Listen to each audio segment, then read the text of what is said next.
دین کی معلومات کے لیے چینل کو سبسکرائب کریں۔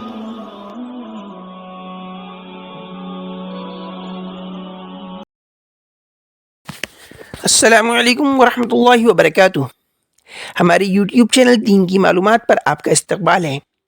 آپ ہمارے چینل پر نئے ہیں یا آپ نے ابھی تک ہمارا چینل سبسکرائب نہیں کیا ہے تو ضرور سبسکرائب کر لیں اور ویڈیو کو لائک اور شیئر کرنا نہ بھولیں۔ ہم آپ کے سامنے پیش کر رہے ہیں الفقہ المیسر ثانی کا اردو ترجمہ سبق در سبق، کتاب الاقراری، اقرار کا بیان۔ معنی الاقراری، اقرار کے معنی۔ الاقرار فی اللغة الاثبات وهو من قر الشیء قرارا اذا ثبت۔ لغت میں اقرار کا معنی ہے ثابت کرنا، اور یہ قر الشیء قرارن سے نکلا ہے، اور یہ جب بولا جاتا ہے جب کوئی چیز ثابت ہو جاتی ہے۔ وفی الشرع هو اخبار الرجل بحق على نفسه للغیر، اور شریعت میں اقرار کا مطلب ہے آدمی کا اس بات کی خبر دینا کہ اس کے اوپر دوسرے کا حق ہے۔ الفاظ الاقراری، اقرار کے الفاظ۔ اذا قال لفلان علی کذا او لفلان قبلی کذا فهو اقرار ويحمل على التین۔ اگر کوئی شخص یہ کہے کہ فلاں کا مجھ پر اتنا ہے یا فلاں کا میری طرف اتنا ہے تو یہ اقرار ہوگا اور اس کو دین پر محمول کیا جائے گا۔ دین سے مراد ہے قرض، اور یہاں دین سے مراد ہر وہ قرض ہے جو کسی بھی صورت میں کسی شخص کسی کے ذمے ہو، مطلب کوئی سامان خریدا اس کے پیسے نہیں دیے تو وہ بھی اس سے مراد ہے، اور ادھار پیسے لیے ہیں وہ بھی اس سے مراد ہے۔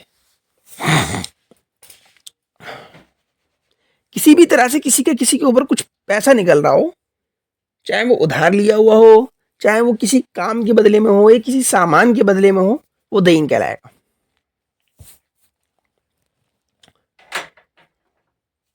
عورت کا مہر اگر آدمی نے نہیں ادا کیا ہے تو وہ بھی دین ہوتا ہے۔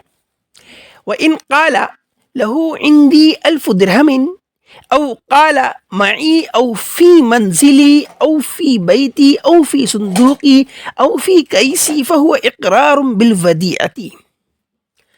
اگر کوئی کہے کہ اس کا میرے پاس 1000 درہم ہے، یعنی اس کی میرے پاس 1000 درہم ہے، یا کہے اندی نہ کہے بلکہ کہے معی، کہے معی مطلب میرے ساتھ، یا کہے میری منزل میں، یا کہے میرے گھر میں، یا کہے میرے صندوق میں، یا کہے میرے کیس میں، یعنی جو بریف کیس وغیرہ جو ہوتا ہے نا پیسے رکھنے وہ، تو یہ اس طرح سے بولنا جو ہے امانت کا اقرار کہلائے گا، یعنی کہ یہ سمجھائے گا کہ ان کے پاس ان کی امانت رکھی ہوئی ہے اتنے روپے۔ یعنی اگر لہو، اندی، معی اس طرح کے الفاظ اگر کہے، علیہ نہیں کہے، علیہ کہے گا یعنی مجھ پر ہے تو قرض مانا جائے گا، اور اندی، معی یا فی منزلی، فی بیتی، فی صندوقی، فی کیسی کہے گا یعنی میرے پاس، میرے گھر میں، میرے صندوق میں، تو یہ پھر امانت کا اقرار بنا جائے گا کہ یہ امانت ہے اس کی۔ شرائط الاقراری، اقرار کی شرائط۔ ولا يصح الاقرار الا بثلاثة شروط، اقرار کرنا صحیح نہیں ہوگا مگر 3 شرطوں کے ساتھ، یعنی 3 شرطیں پائی جائیں گی جبھی اقرار کرنا صحیح ہوگا۔ نمبر 1، ان یکون المقر عاقلا، پہلی شرط یہ ہے کہ اقرار کرنے والا عقل مند ہو۔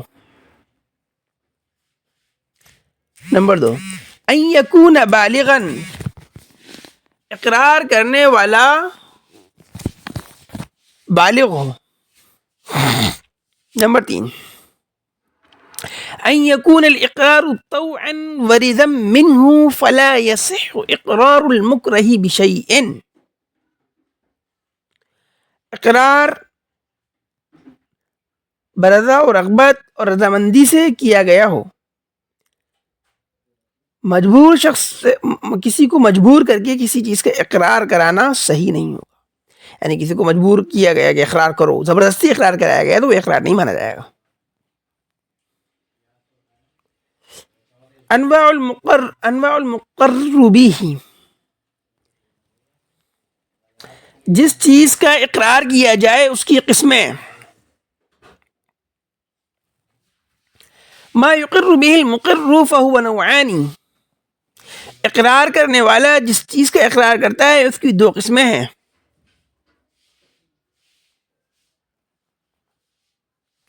الاول حقوق اللہ تعالی.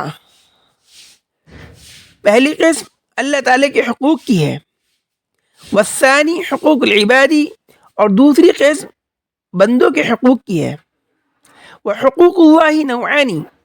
اللہ کے حقوق کی دو قسمیں ہیں. احدہما ان میں سے ایک یہ ہے ان یکون خالصا للہ کحد الشرب والزنا والسرقۃ. اللہ کے حقوق کی جو پہلی قسم ہے وہ یہ ہے کہ اللہ کے وہ حقوق جو ہیں صرف اللہ ہی کے ساتھ خالص ہوں، جیسے کہ شراب پینے کی حد، زنا کی حد اور چوری کرنے کی حد. یہ ساری حدود جو ہیں یہ اللہ کے حقوق سے متعلق ہیں خالص. والثانی ما فیہ حق للہ وحق العبد کحد القذف.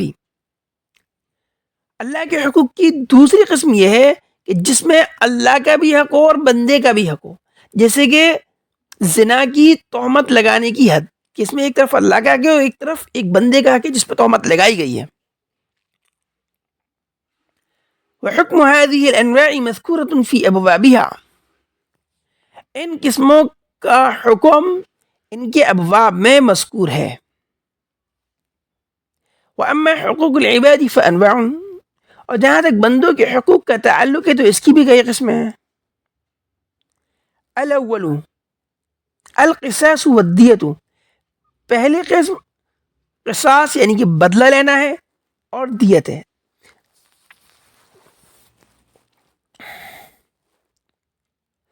والثانی الطلاق والعتاق وحق الشفعۃ ونحو ذلك. اور دوسری قسم طلاق ہے، آزادی ہے، حق شفا ہے اور اس کے علاوہ. الثالث الاموال. بندوں کے حقوق کی تیسری قسم ہے مال. واحکام النوع الاول والثانی مذکورۃ فی ابوابہما. پہلی اور دوسری قسم کے احکام ان کے ابواب میں مذکور ہیں. فلم يبق للذکر هنا الا الاقرار بالاموال. فنذکر هنا نبذة من احکامها.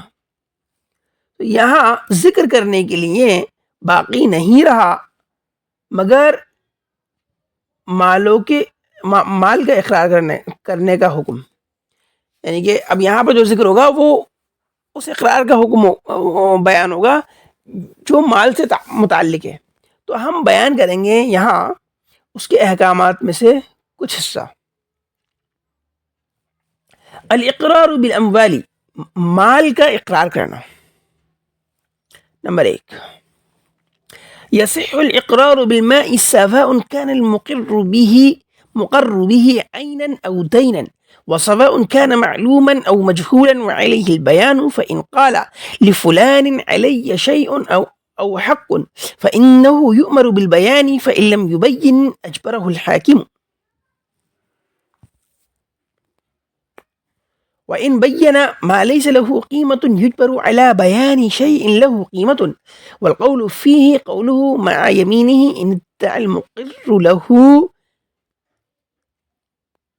له أكثر من ذلك.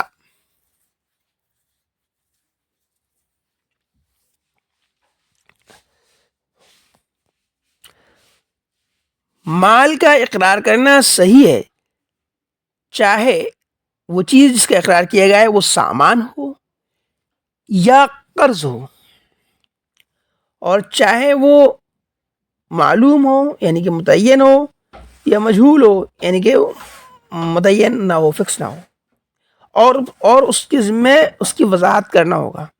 اگر کوئی شخص کہے کہ فلاں کا مجھ پر کچھ ہے یا کوئی حق ہے تو اسے حکم دیا جائے گا کہ اس کو بیان کرے کہ وہ چیز یا وہ حق کیا ہے.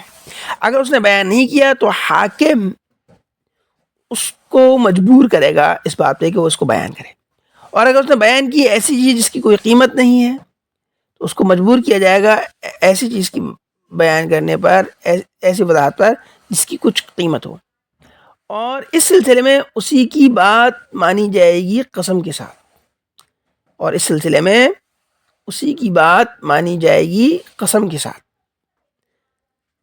اس وقت جب کہ جس کے لیے اقرار کیا جا رہا ہے وہ اس سے زیادہ کا دعویٰ کرے.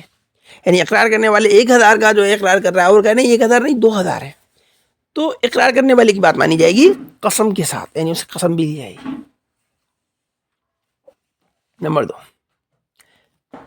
وَلَوْ قَالَ عَلَيَّ قَفِيزُ حِنْتَةٍ وهو بقفيز البلد الذي أقر فيه وكذلك كل وزن وكيل على وزن البلاد. اگر کوئی یہ کہے کہ مجھ پر یعنی میرے ذمے گیہوں کی ایک بوری ہے، تو اس سے مراد شہر کی وہ بوری ہوگی جس شہر میں اس نے اقرار کیا ہے. یعنی اگر مختلف بوریاں چلتی ہوں چھوٹی بڑی، تو وہ بوری مراد لی جائے گی جو اس کے شہر میں چلتی ہو جس شہر میں اس نے اقرار کیا ہے. اور اسی طرح اگر کوئی انسان جو ہے کسی وزن کا اقرار کرتا ہے یا کسی پیمائش کا، تو ہر وزن اور ہر پیمائش جو ہے شہر کے رائج وزن کے حساب سے مانا جائے گا. یعنی کہ شہر میں جو وزن چل رہے ہیں، جو باٹ چل رہے ہیں گرام وغیرہ کے سب، تو اس پر محمول کیا جائے گا. نمبر 3، وَلَوْ قَالَ لِفُلَانٍ عَلَيَّ دَرَاهِمُ أَوْ دَنَانِيرُ يَقَعُ عَلَى 3 لِأَنَّهَا أَقَلُّ الْجَمْعِ. اگر کوئی کہے کہ فلاں کے مجھ پر کچھ درہم ہیں یا کچھ دینار ہیں، تو اس سے مراد 3 درہم یا 3 دینار لیے جائیں گے، اس لیے کہ سب جمع کی، اس لیے کہ یہ 3 جو ہے یہ اقل الجمع ہے. یعنی کہ جمع میں جو تعداد ہوتی ہے وہ سب سے کم تعداد جو ہوتی ہے جمع کی وہ 3 ہوتی ہے، تو 3 مراد لی جائے گی. نمبر 4، وَلَوْ قَالَ عَلَيَّ دَرَاهِمُ كَثِيرَةٌ يَقَعُ عَلَى 10 عِنْدَ أَبِي حَنِيفَةَ وَعِنْدَهُمَا عَلَى النِّسَابِ وَهُوَ 200 درہم. اگر کوئی کہے کہ مجھ پر یعنی میرے ذمے بہت سے درہم ہیں، تو اس سے مراد امام ابو حنیفہ رحمۃ اللہ علیہ کے نزدیک 10 دینار مراد لیے جائیں گے، 10 دراہم مراد لیے جائیں گے، اور صاحبین کے نزدیک اس سے نصاب کے بقدر جو کہ 200 درہم ہوتے ہیں وہ مراد لیے جائیں گے. یعنی کثیرہ کی لفظ کثیرہ اگر استعمال کیا ہے تو. نمبر 5، وَلَوْ قَالَ عَلَيَّ مَالٌ عَظِيمٌ أَوْ كَثِيرٌ أَوْ كَبِيرٌ فَعَلَيْهِ 100 درہم عند الجميع. اگر کوئی یہ کہے کہ میرے ذمے عظیم مال ہے یا زیادہ مال ہے یا بڑا مال ہے، تو اس کے ذمے 200 درہم مانے جائیں گے سب کے نزدیک. الاستثناء من الاقرار، اقرار میں استثناء کرنا.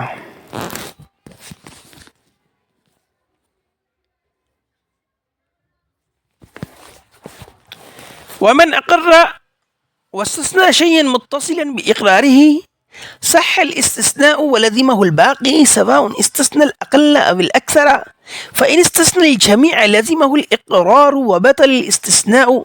فإن قال له علي 3000 إلا 1000 فعليه 2000، وإن قال له علي 10 إلا 9 فعليه 1، بخلاف ما إذا قال له علي 1000 إلا 1000 فإن عليه 1000 وبطل الاستثناء.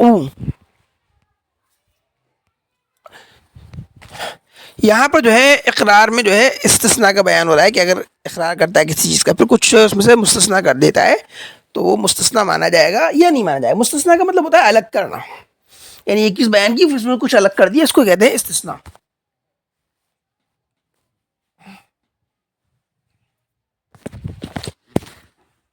مثلا یہ کہہ رہے ہیں کہ جو شخص اقرار کرے اور پھر کوئی چیز جو ہے اپنے اقرار سے متصل مستثنیٰ کر دی، تو یہ استثناء کرنا صحیح ہوگا اور باقی جو بچے گا وہ لازم ہوگا اس کے اوپر، چاہے وہ چیز جس کا اس نے استثناء کیا ہے کم ہو یا زیادہ ہو. اگر کوئی سب چیزوں کو مستثنیٰ کر دے، مکمل کو مستثنیٰ کر دے، تو اس کا اقرار لازم ہوگا اور استثناء باطل ہوگا. مثلا اگر کوئی کہے اس کے میرے ذمے 3,000 ہیں سوائے ایک کے، یعنی کہ جیسے ہم اردو میں بولتے ہیں نا ایک کم 100، اس طرح سے وہ کہے ایک کم 3,000 ہیں میرے اوپر، تو اس کے ذمے 2,000 ہوں گی، 2,000 کا اقرار مانا جائے گا کہ 2,000 کا اقرار کر رہا ہے. اور اسی طرح اگر کوئی کہے کہ اس کے میرے ذمے 9 کم 10 ہیں، تو اس کے ذمے ایک کا اقرار مانا جائے گا. برخلاف اگر کوئی یہ بات کہہ دے کہ اس کے میرے ذمے 1,000 ہیں 1,000 کے سوا، یعنی 1,000 کم 1,000 ہیں، تو اس کے ذمے 1,000 ہوں گے اور استثناء باطل ہوگا، کیونکہ یہ کوئی بات ہی نہیں، جو فالتو والی بات ہو گئی کہ میرے پاس ذمے 1,000 ہیں 1,000 کے سوا. یہ ہو گیا 100 کم 100 ہیں، تو کوئی بات ہی نہیں ہوئی. نمبر 2،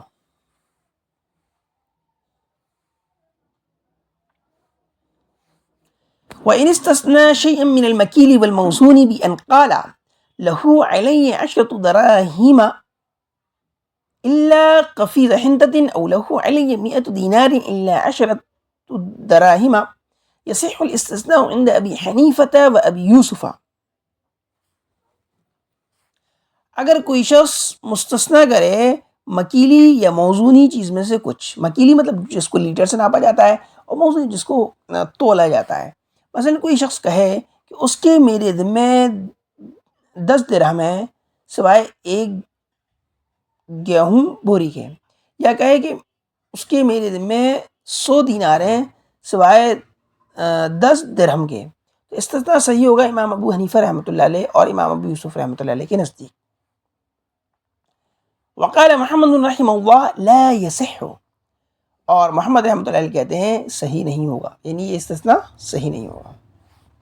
نمبر 3، ولو قال له علي 1000 ودرهم أو 100 ودينار يكون المعطوف عليه من جنس المعطوف بالاتفاق، وكذلك في جميع المكيل والموزون والعددي المتقارب. اگر کوئی شخص یہ بات کہے کہ اس کے میرے ذمے 1,000 اور 1 درہم ہے، یا 100 اور 1 دینار ہے، کیا کہے کہ اس کے میرے ذمے 1,000 ہیں اور 1 درہم ہے، یا 100 ہے اور 1 دینار ہے، تو یہاں کہہ رہے ہیں کہ معطوف علیہ نہیں، جس پہ عطف کیا جا رہا ہے، واو کے بعد جو آ رہا ہے درہم اور دینار کا لفظ جو ہے یہ معطوف علیہ، کہ معطوف علیہ معطوف کی جنس سے ہوگا بالاتفاق، یعنی کہ درہم اور دینار کو جو ہے نا الف اور میاں پہ کیا جا رہا ہے عطف واو کے ذریعے، تو جو الف کا حکم ہوگا وہی درہم کا اور دینار کا ہوگا، یعنی کہ 1,000 دینار یا 100 دینار مانے جائیں گے. وَكَذَلِكَ فِي جَمِيعِ الْمَكِيلِ، اور یہی حکم ہوگا تمام مکیلی اور موزونی چیزوں میں، یعنی کہ جو کیل سے بکتی ہیں یا وزن سے بکتی ہیں، اور ان عددی یعنی کہ جو کاؤنٹنگ کر کے بیچی جاتی ہیں چیزیں، تو ایسی عددی چیزوں میں جو قریب ہوتی ہیں، مطلب جس کے آحاد افراد جو ہے سب برابر تو نہیں ہوتے ہیں، لیکن بہت زیادہ فرق بھی نہیں ہوتا ہے، قریب ہوتے ہیں.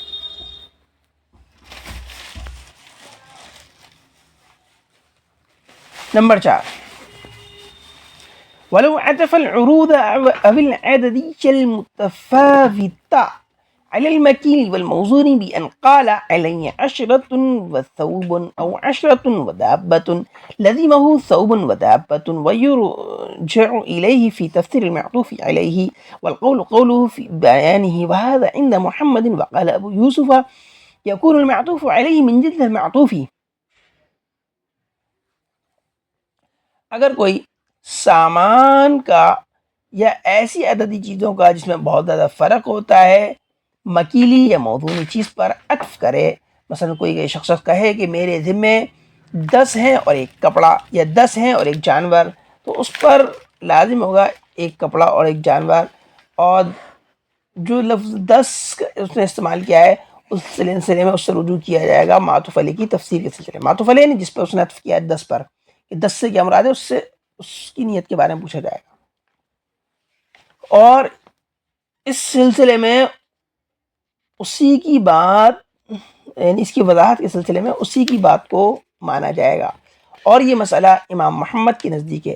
امام ابو یوسف کہتے ہیں کہ معطوف علیہ جو ہے وہ معطوف کی جنس سے ہوگا، یعنی کہ اسے عشرہ و ثوب، عشرہ و دابہ کہتے ہیں 10 کپڑے اور 10 جانور مانے جائیں گے۔ الاقرار فی حالت مرض الموت، مرض الموت یعنی ایسی بیماری میں جس میں انسان مرنے کے قریب ہو جاتا ہے، ایسی حالت ایسی بیماری کی حالت میں اگر کوئی اقرار کرتا ہے تو اس کا کیا حکم ہوگا؟ اذا كان المقر في حالة الصحة يصح اقراره للاجنبي والوارث جميعا من جميع المال، اگر اقرار کرنے والا صحت کی حالت میں نہیں صحیح ہو، تندرست ہو، تو اس کا اقرار کرنا صحیح ہوگا اجنبی کے لیے بھی اور وارث کے لیے بھی، اور وہ کسی کے لیے اقرار کر سکتا ہے، تمام لوگوں کے لیے، اور تمام مال کا بھی اقرار کر سکتا ہے۔ تمام مال کا بھی اگر کسی کے لیے اقرار کرتا ہے تو وہ بھی صحیح ہوگا، تمام مال کے بارے میں یہ کہے کہ فلاں کا ہے تو مانا جائے گا۔ وإذا كان المقر مريضا صح إقراره للأجنبي من جميع المال، لكن دين الصحة مقدم على دين المرض الثابت بإقراره. أما إذا ثبت بالبينة أو بمشاهدة القاضي فهما سواء، اور جب اقرار کرنے والا بیمار ہو تو اس کا اقرار کرنا اجنبی کے لیے تمام مال کے سلسلے میں صحیح ہوگا، یعنی اجنبی کے لیے تمام مال کا اقرار کرتا ہے تو یہ صحیح مانا جائے گا اس کا اقرار، لیکن تندرستی کی حالت کا جو قرض ہوگا وہ بیماری کی حالت کے قرض پر مقدم ہوگا، ایسے قرض پر جو کہ اقرار کے ذریعے ثابت ہو۔ ہاں اگر بیماری کی حالت کا قرضہ دلیل کے ذریعے ثابت ہو جائے، بینے کے ذریعے، پروف کے ذریعے، گواہوں کے ذریعے، یا قاضی کے خود کے مشاہدے کے ذریعے، خود اس نے دیکھا ہو، خود وہ اس کا گواہ ہو، تو پھر دونوں قرض جو ہیں حکم میں برابر ہوں۔ ولا يصح اقرار المريض للوارث الا اذا اجاز الورثة جاز اقراره، مریض کا اقرار کرنا وارث کے لیے صحیح نہیں ہوگا، ہاں اس وقت صحیح ہو سکتا ہے جبکہ وارث لوگ اس کی اجازت دے دیں، اگر وارث لوگ اجازت دے دیں تو پھر اس کا اقرار وارث کے لیے بھی صحیح ہوگا۔ الاقرار بالوارث، وارث کے لیے اقرار کرنا، وارث کا اقرار کرنا یعنی کسی کو اپنا وارث بتانا کہ میرا وارث ہے۔ وَإِذَا أَقَرَّ الرَّجُلُ الصَّحِيحُ أَوِ الْمَرِيضُ بِوَارِثٍ فَلِهَذَا الْإِقْرَارِ جِهَتَانِ، اگر صحیح سالم تندرست آدمی اقرار کرتا ہے یا بیمار اقرار کرتا ہے کسی کے وارث ہونے کا، تو اس اقرار کی دو جہتیں ہیں۔ الاولا، پہلی چیز، اعتبار اقرارہ فی حق النسبی، اس کے اقرار کا اعتبار کرنا نسب کے حق میں۔ الثانیہ، دوسری قسم، اعتبار اقرارہ فی حق المیراث، اس کے اقرار کا اعتبار کرنا میراث کے حق میں۔ اما اعتباره في حق النسب فإن اقرار الرجل الصحيح يصح بأربعة نفر، نسب کے حق میں اس کا اعتبار کرنے کی جو ہے جہاں تک نسب کے حق میں اس کے اعتبار کرنے کا تعلق ہے تو آدمی کا اقرار 4 لوگوں کے تعلق سے صحیح ہے نسب کے حق میں۔ نمبر 1 اور نمبر 2 میں جو ہے ماں باپ آتے ہیں، یعنی ماں باپ کا اقرار کرنا، اور نمبر 3 میں بالولدی، بچہ آتا ہے، بچے کا اقرار کرنا، نمبر 4 بالزوجتی، اور چوتھا شخص جو ہے وہ بیوی ہے، یعنی کہ یہ ماں باپ، بچہ اور بیوی، ان کا اقرار کرنا جو ہے کہتے ہیں نسب کے حق میں صحیح ہے۔ وَإِقْرَارُ الْمَرْأَةِ يَصِحُّ بِثَلَاثَةٍ، اور عورت کا 3 لوگوں کے بارے میں نسب کا اقرار کرنا صحیح ہے۔ پہلی 1 اور 2 میں ماں باپ آتے ہیں، یعنی کہ ماں باپ کا اقرار کرنا، اور تیسرے نمبر میں شوہر آتا ہے، بالزوجی، شوہر کا اقرار کرنا کہ یہ میرا شوہر ہے۔ ولا يصح اقرار المرأة بالولد الا ان يصدقها الزوج او تشهد بولادتها قابلة لانه تحميل النسب على الغير، عورت کا اقرار کرنا بچے کے سلسلے میں صحیح نہیں ہوگا مگر اسی وقت کہ شوہر اس کو سچ مان لے، یا دایا یعنی کہ جو بچے کی پیدائش کا کام انجام دیتی ہے ولادت کے وقت، تو دایا جو ہے دائی، وہ اس کی پیدائش کی گواہی دے، اس لیے کہ اس میں دوسرے پر نسب کو محمول کرنا ہے، اس لیے یہاں شوہر کی تصدیق یا پھر دائی کی شہادت ضروری ہے اس کے اقرار کے صحیح ہونے کے لیے۔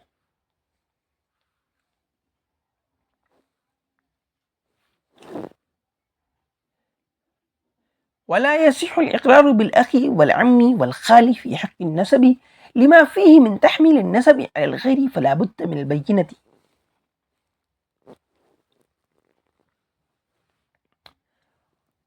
بھائی کا، چچا کا اور ماموں کا نسب کے حق میں اقرار کرنا صحیح نہیں ہے، اس لیے کہ اس میں نسب کو دوسرے پر محمول کرنا ہے، تو یہاں بینہ ہونا ضروری ہے۔ بینہ مطلب دلیل، گواہی، جس کو ہم پروف کہہ سکتے ہیں۔ وَأَمَّا اعْتِبَارُ إِقْرَارِهِ فِي حَقِّ الْمِيرَاثِ فَإِن لَّمْ يَكُنْ لِلْمُقِرِّ وَارِثٌ ظَاهِرٌ صَحَّ إِقْرَارُهُ فِي حَقِّ الْإِرْثِ لِأَنَّهُ إِقْرَارٌ عَلَى نَفْسِهِ۔ کسی آدمی کا اقرار کرنے کا اعتبار کرنا میراث کے حق میں، تو اس سلسلے میں حکم یہ ہے کہ اگر اقرار کرنے والے کا نہ ہو کوئی ظاہری وارث، یعنی کوئی وارث نظر نہیں آ رہا ہے، تو اس تو میراث کے حق میں اس کا اقرار کرنا صحیح ہوگا، اس لیے کہ یہ اقرار کرنا ہے اپنے خلاف۔ وَأَمَّا إِذَا كَانَ لِلْمُقِرِّ وَارِثٌ ظَاهِرٌ بِأَنْ أَقَرَّ بِالْأَخِ وَلَهُ خَالٌ وَعَمَّةٌ فَلَا يَصِحُّ إِقْرَارُهُ لِأَنَّ فِيهِ إبْطَالُ حَقِّ الْغَيْرِ۔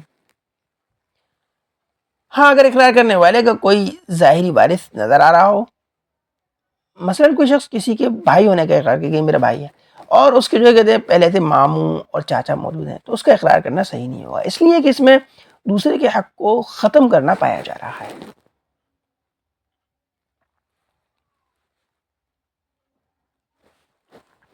وَإِذَا أَقَرَّ الْوَارِثُ بِوَارِثٍ آخَرَ يَصِحُّ إِقْرَارُهُ فِي حَقِّ نَصِيبِهِ كَأَنْ أَقَرَّ الْأَخَ بِأَخٍ آخَرَ فَإِنَّ مَا فِي يَدِهِ يَكُونُ بَيْنَهُمَا نِصْفَيْنِ۔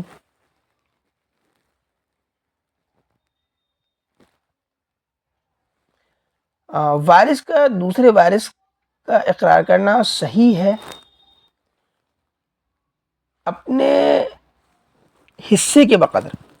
مثلا کوئی اقرار کرے بھائی کا، یعنی کوئی بھائی دوسرے بھائی کا اقرار کرے کہ یہ میرا بھائی ہے، تو جو کچھ اس کے ہاتھ میں ہوگا وہ ان دونوں کے درمیان آدھا آدھا ہوگا، یعنی جتنا اس کو حصہ ملے گا میراث میں سے آدھا اس کو ہوگا، آدھا اس کا ہوگا۔